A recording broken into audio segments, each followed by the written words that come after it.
Most business owners know that telling a story is important. It's how humans connect on a psychological and emotional level. However, most people don't know how to do it well, and they lack a structure and a clear how-to on how to do it. In today's episode, we dive into the nitty-gritty, step-by-step tutorial for how to use storytelling to write your website homepage copy. And you can get this done in just a few hours with this framework. Welcome to the Brand Gravity Show. I'm your host, psychology-driven brand strategist Kaye Putnam. I cannot wait to dive into today's conversation. My guest, Kris Jones, is StoryBrand certified, and she has a framework to show you how to write compelling website copy that sells. Most business owners know that story is an essential part of business growth, but they don't have time to write it themselves. Today, you're going to walk away with a simple formula that you can use to create compelling copy that tells a story so that you can effortlessly convert leads and increase revenue on your website. Let's dive in.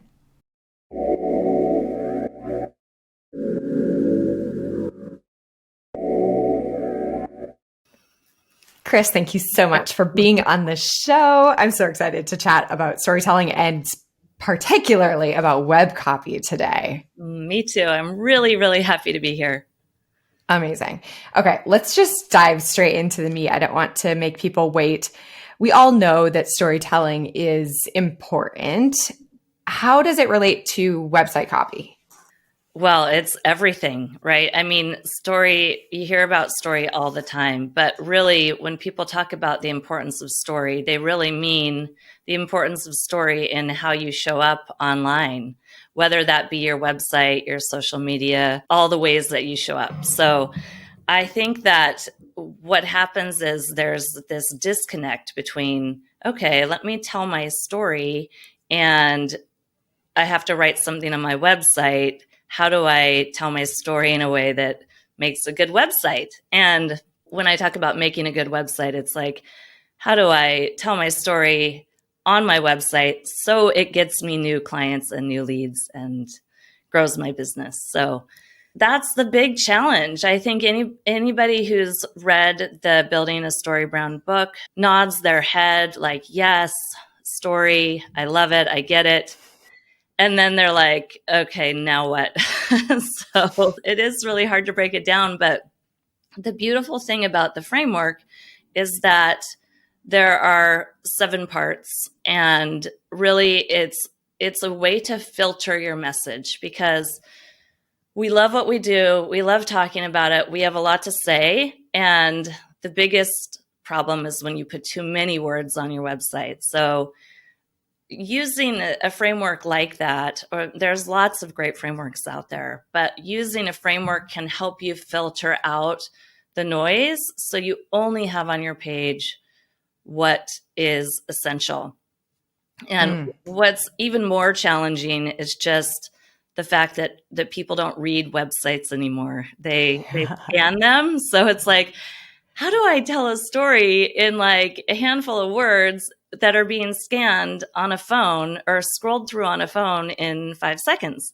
There's a way. There's definitely a way to do it. Do you have a little anecdote or something to show us what's possible when we implement this framework that you'll teach us into our brands? Yeah. I mean, I've worked with so many clients over the years. I've been doing the work for 20 years, and I've been intentionally integrating StoryBrand strategy into every website that I built since 2017. And it's kind of mind-blowing what can happen when you actually implement the framework. The most important one being that you show up with more confidence. And when you have clear words to communicate what you do, like you kind of end up walking differently even, and you don't like cringe when people ask you what you do, and you watch people respond with interest and curiosity, and that just continues to build that confidence. But I had a client named Mike who I went through the framework with him. We built his website, got all his branding dialed in, and he was about prior to working with me, he was on the verge of, well, he was burned out and he was on the verge of closing the doors of the company.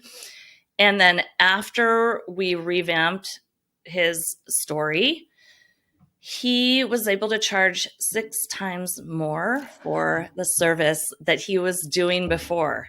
And he had people lined up to work with him. I mean, that's the power of this work. It affects so many different levels. Story is really, really powerful that way. And branding too, as you know. Yes, and it's definitely an important piece of it. All right. So you piqued my interest, and I have experienced it just even recently where we're building out a website with a client and we're trying to say what we need to say with less words. Mm-hmm. How do we find, or how do we decipher, filter through what are the right words so that we're not just like word vomiting all over the page and leaving people more confused than ever? How do you start this process? Well, you begin the process, I believe, with crafting your header area, which you can filter it through, like really thinking about if a caveman were looking at this section of your website, literally, if a caveman were looking at this, could they answer the questions, what do you do? How does it make my life better? And what do you want me to do next? And if you get that right, you're doing better than 99% of the websites out there. So you want to do that. And sometimes it can be hard to do it on your own. So go to a coffee shop and literally offer to buy somebody a coffee if they just look at the top part of your website and can answer those questions. Yes. Yeah. Yes. I always like to say that that's the context piece. Like people, when they land on your website, the first thing that they're asking is not like, oh, who is this person? Or do I even like them? It's like, what's in it for me? Is this the right place for me to be and to spend some of my attention? And that's so incredibly key. I love that example, or that idea to have a stranger, because even asking like your partner or friend or a client, they're like, oh yeah, this is great. This is fantastic. But it takes that outside perspective and that untrained perspective sometimes to give us that accurate reflection. Right. Amazing. Okay. So we start with the header. We start with what's in it for this person that's landing on the site. Yeah.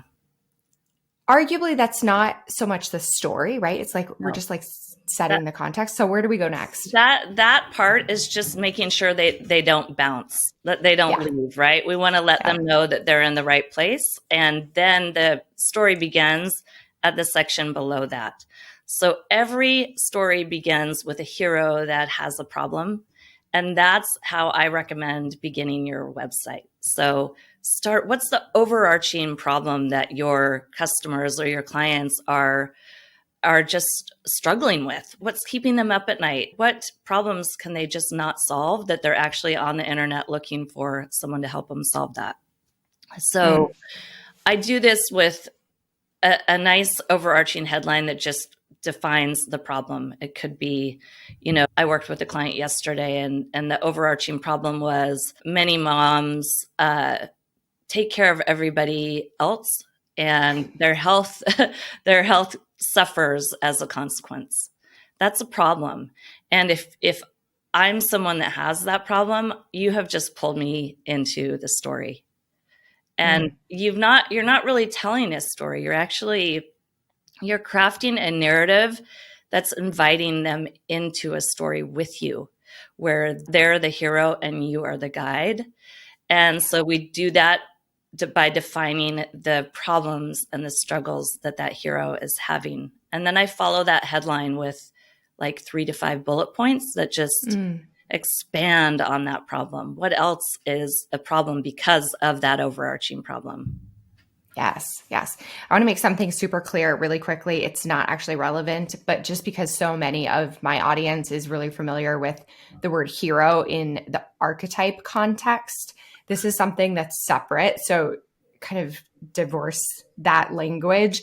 It's not that every one of your clients is the hero archetype in the way that I teach archetypes. This is more about centering the story around this person as the primary character. So I just wanted to make that clear. Sometimes I get that confusion around my work and the StoryBrand work. So I wanted to just make that clear. But I love this because we're leading with empathy. We're kind of introducing the dragon, if you will, like the tension that is present already in our ideal client or customer's mind. And like you said, it invites them right in. So where do we go from here?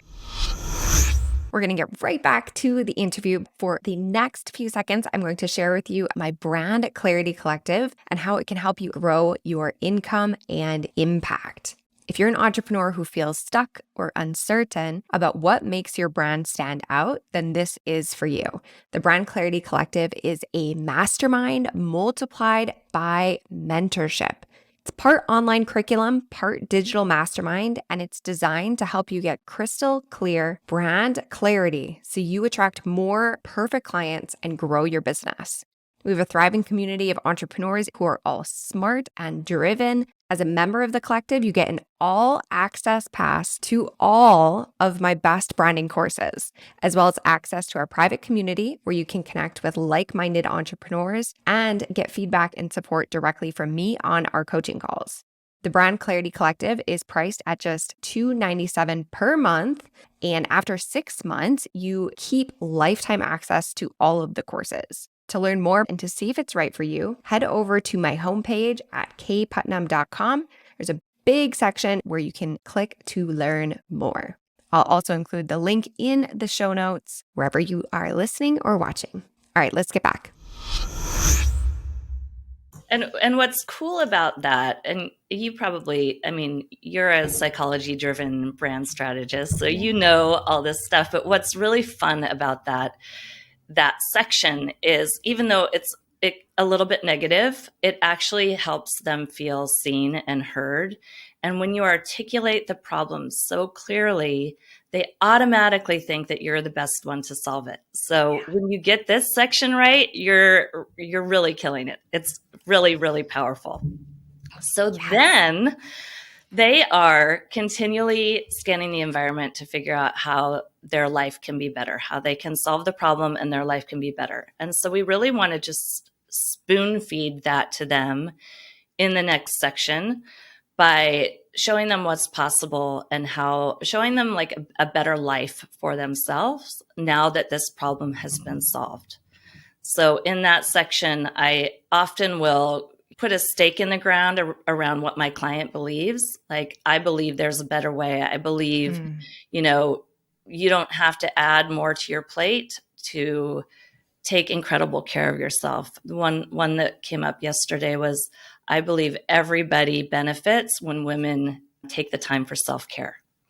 So you're actually not being selfish about it. It's actually really helping the world. So anyway, and then we paint the picture around that. So this was for a coach who she worked with women who were just feeling depleted and burnout. And so we really painted a picture for them of what their life was going to look like without chronic disease, without the pain that they were going through. So her clients were diabetics and people with chronic illness. And so we paint that picture of, and it's just pulled from what's happened for her clients. Like when you just reference like what you've witnessed in your clients' lives. And the thing I want to make really clear here is that it's not about features of your offer or your program. And it's such a common thing. And I get it. Like, we're all excited about what we're offering and we want to talk about how great it is. And there is definitely a place for that. But right up front, we really just want to clearly show them like how wonderful their life is going to be once this problem is solved for them. Mm-hmm. Yes. Connection before the conversion. Yeah. Every single time, connection first. Let me zoom out really quick question. So a lot of my students have a challenge when it comes to both of these sections where they're like, my ideal client I have several different ideal clients who experience all different problems and they get all different kinds of results across kind of this like spectrum. How do we reflect all of the things that could happen, or how do we narrow down to what we're actually going to highlight on our site? I get this question on almost every call that I'm on, and it's really common. And there's always, always, always a golden thread that is a theme because you're you and you're doing this work, there's always a common thread that ties all your clients together. And fundamentally, we're talking about like core problems and core desires. And there's always a way to kind of encompass different offerings of different client types into this. Mm-hmm. Yeah. Yes. Yeah. I 100% agree. And to pair with that, I think it's really important to be specific. I don't know if you recommend this or not, so I hope I'm not derailing the conversation, but sometimes when I'm writing like sales pages or home pages, I'm utilizing those bullets to illustrate a few different like possible outcomes so that we can maybe represent some of that spectrum a little bit wider, but we want to, like you said, find that red thread that's going through everything. Right. And maintain some level of specificity so people aren't just like, oh, you're going to have a great life after you work with me. Totally. Like in what way? For example, this coach that I worked with yesterday, she works with women who are like over 50. And so a lot of them really want to have stamina to be able to play with their grandkids, but not all of them have grandkids. So we spoke to that, but we also expanded it. So it's like, you want to have the stamina to play with your grandkids or travel with your friends or, so it's encompassing all of them. Yes. Love it. Okay. So now we've made the connection. We've empathized with where they are at and where they want to go. Where do we go next in this grand story that we're crafting? The next phase of the story, and you'll notice this in movies that you watch or every movie you watch, every book you read, about 20 minutes in, a guide will enter into this story. And now we have earned the right to introduce ourselves because we've established that resonance and connection and showed them what's in it for them. Now they're actually curious, like, oh, who's behind this and who's puppeting this process, basically. And so then you can show up and have a photo of yourself. Make sure you're looking at the camera. We're looking for a real connection, and we show up as the guide through empathy and authority. So this section, it doesn't have to be very long. You can show your picture and you can begin with an empathetic statement like, not having time for self-care is really frustrating, or not taking the time to care for yourself is really depleting and it's hard. So empathy just goes such a long way in this section. And then we want to talk about ourselves, but as it relates to the things that our clients care about. So it's what they care about really is that you know how to solve their problem. That's what they care about. They don't really care about all your accolades and all your history. They want to know you've solved the problem many times before, and it can be helpful for them to know, if this is true for you, that you've been through this struggle yourself and you overcame it. You came out on the other side, and now it's your passion to help other people achieve this goal or solve this problem. And so I think of this like kind of like a letter from me to you. I know this is a hard situation you're in, and I've been through it. I know how to get to the other side. Here's how I do it, and join me. So it doesn't have to be a big, long history about you. Yeah, we can leave the pet names out of this section. We don't need to know that you used to cross-country ski in high school yet. Like, we can keep it relevant to the story. Yes. Absolutely. Amen. Yeah. Amazing. Okay. Love it. Then what? Like, where's the mind? Where's the psychology of the person that's reading it going next? What is the next question that they're asking themselves? The next part is just to kind of make it really clear that you know what you're doing. So maybe a section about this should not take up much room at all, but just like a simple strip or bar that shows how many clients you've worked with. If you are a coach, you might want a logo of the coach that you're certified with, or it might mean like how many clients you have, how many years you've been in the industry, something like that. Just, it doesn't, you don't have to go heavy handed on this. They just want to check that box in their head really simply that you know what you're doing. And this is really done for people that aren't reading very much. So this is kind of one of those things we want to make sure as they scan that they're like, okay, she or he is a pro and they know what they're doing. But really, that's more of just kind of an add-on to the guide section. You just want to make sure that that comes through. And then after that, every guide gives their hero a 3-step plan. Ideally, a 3-step. Doesn't have to be. But this, again, every movie, every book, it always happens. It's here's the plan. Here's what you have to do in order to overcome this hurdle. And the initial step of the plan begins with the call to action. What do you want them to do next to engage with you? And then the second one is whatever your process is, you want to communicate, this is what we're going to do together. Like you're going to get a custom roadmap or whatever it might be. And then the third step in the plan is really that happy end result that they're going to experience. So this section really lets them know that getting from, the beginning of this process to the end of it, where they've accomplished their goal or overcome their problem, that it's actually not going to be that complicated or hard. Essentially, they're on one side of a big raging river, we're on the other, and we're throwing out 3 big boulders and letting them know, like, hop on over. You can do it. Water's, yeah. I was going to say water's warm, but we don't actually want them to get into the raging river. That is not the intent. It's like there's a way to avoid all of that. Right. I love it. Okay, so I've completely lost track of our steps. How many more steps do we have after this?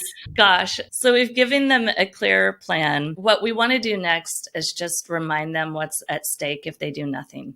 Like no story is interesting if there are no stakes. Like if the bomb got turned off after 5 seconds and there was no like fear that it was going to go off, everybody would leave the movie. So we want to just remind them that what is at stake if they do nothing, if they keep going the way that they are. And it can be gentle, but it's like, life is short. If you don't want to look back on today and wish that you had taken action, just let a gentle reminder. It's actually, I think of it as a gift, and then letting them know that together you can overcome the problem. So yes, it's really important. The human brain prefers the comfort zone. And even if they're in pain or just dealing with a problem, it's still easier to stay there than to take a risk sometimes. So we need to make people aware and just recognize what they're missing out on, give them that bit of that loss aversion by not taking action. Such an important piece. Love it. Okay. Is there anything else? No, just a reminder. I mean, this comes up a lot too, is just the fact that every guide calls their hero to action. So whatever your call to action is, whatever you want them to do next to engage with you, for my clients, they typically want to get on the phone with a lead. So schedule a call is a good one. But the way I approach it is you want your call to action to be all over the place. You want it to be consistent, repeated. You can't really do it too much. You want it in every section. So if you were to go back through all the sections that we just talked through, make sure your call to action is at the end of each of those sections. So they clearly know what you want them to do next. Yes. Yeah. And people are ready to take the next step at different stages. Some people are super fast. They're like, okay, I really need to solve this problem. You articulated my problem really well. Let's do this thing. So we want to continue to invite people into the next step, which I love. Okay. So I wanted to switch directions a little bit here. So you have a belief or you have an interesting story, I imagine, and I want to hear this story about how to actually get this done. Do you hire an expensive copywriter to do this for you? Do you gut through it yourself? What is the most effective way to actually get this accomplished? I love that phrase, do you gut through it yourself? Because it's so damn accurate.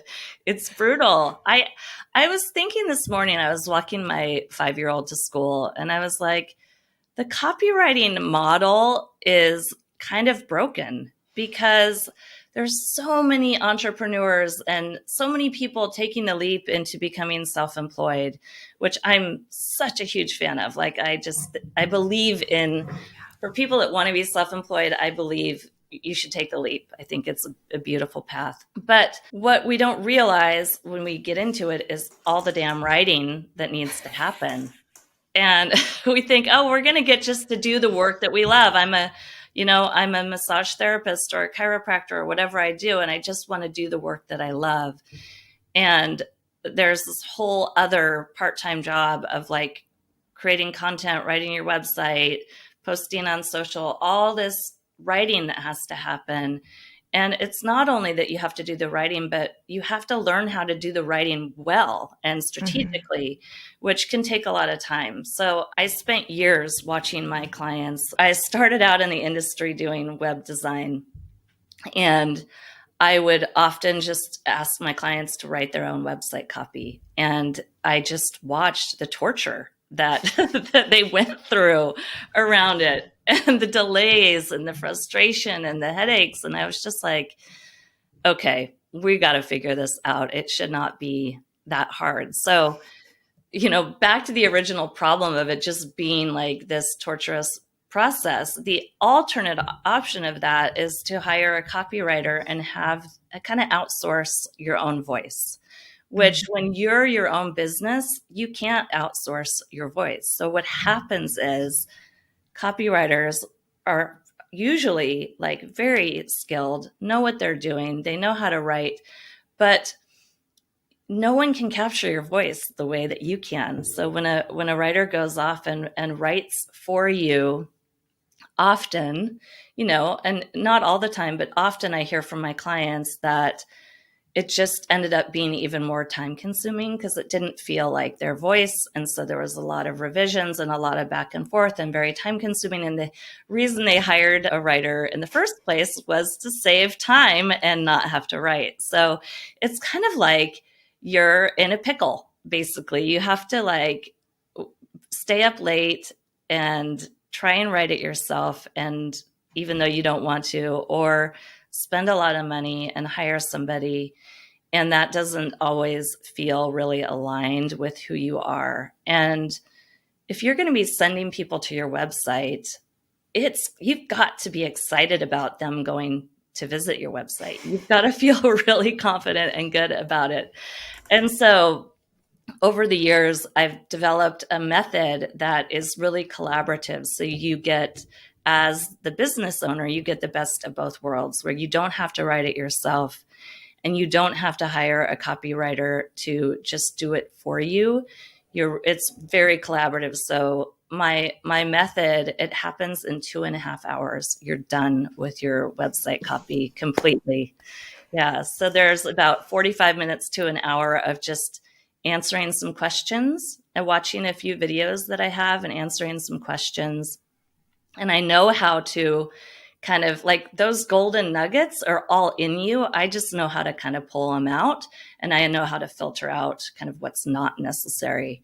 And then I do write your wireframe or your website for you.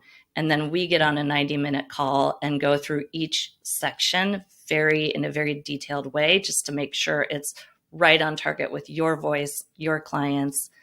And because I'm pulling from the questions that you've answered, I get a feel for your voice. So by the end of that 90-minute collaboration call, you've got your copy and it's done for you. Yes, I love it.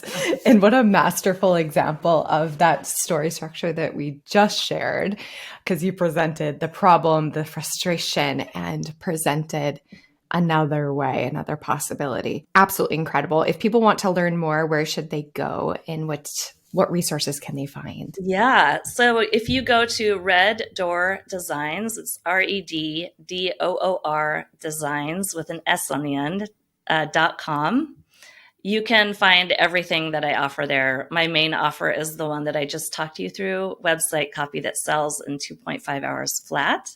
I also have a free resource there that shows you how to write compelling copy in 5 minutes. Nice. Nice. We will put the links to everything in the show notes or below the video if you're watching on YouTube. Amazing. And one final question. If people could take everything that you just shared and do one thing, what would you want them to do next? Ooh, gosh, what a great question. Honestly, I would have them download my freebie so they start to understand the fundamentals of story. And there's a worksheet there, a companion worksheet that will show you how to get these things out of your head and onto paper. So you can start to understand the structure, like just how you mentioned, oh, what you just shared really followed that structure. I didn't do that intentionally. That's just kind of the way that I do it. But that's what I want for your audience. I want them to start listening with an ear like that, where they're like, oh, here's the story, here's the problem, here's the benefit, and here is the solution. So that's what I would recommend. I think that another thing that you could do is just go through the grunt test with your website. Go to a coffee shop, show your website to somebody and say, tell me what I do. And I think that would be really fun. Yes. Yes. Please reach out to either Kris or Ryan and let us know how that goes. I would love if somebody actually did that, because I think that you would learn so much. We take so much for granted and we get so blind to our own brand and messaging because we're just in it. And of course, they might not be your ideal clients. You might not get like super applicable if they just don't understand the problem. But just that like clear context in the beginning of your site is so important to get just dialed in, that feedback would be invaluable. I love it so much. Yeah. And thank you for wearing matching hats with me. That was super fun. I ran out to my closet and got my hat on so we could be twins. Yes, I love it. Amazing. I appreciate you taking the time to share your genius and to share this really valuable lesson, an applicable lesson with us today. And definitely everybody that is listening or watching, head over and grab that freebie and see everything that she has to offer. Thank you so much. Thank you so much for having me. And one thing I just want to throw in, when you go to my website, you'll be able to see visually each of those steps that we just talked through. So that would be a good visual example too. So nice. Thank you so much. I had so much fun today. What a blast. So what do you think? Have you ever had that conundrum where you tried to hire an expert copywriter to write on your behalf, only to find out that it still needed some work after? Or maybe you've just been trying to DIY it and you've been feeling like you have been banging your head up against a wall. I think that Kris gave us a really interesting way of looking at this, of navigating those two things, kind of getting the best of both worlds. And I hope that you enjoyed this episode and that you learned something. I know that I did today. You're amazing. Keep building that brand, getting your genius out into the world. Thank you for listening. I will see you in the next episode.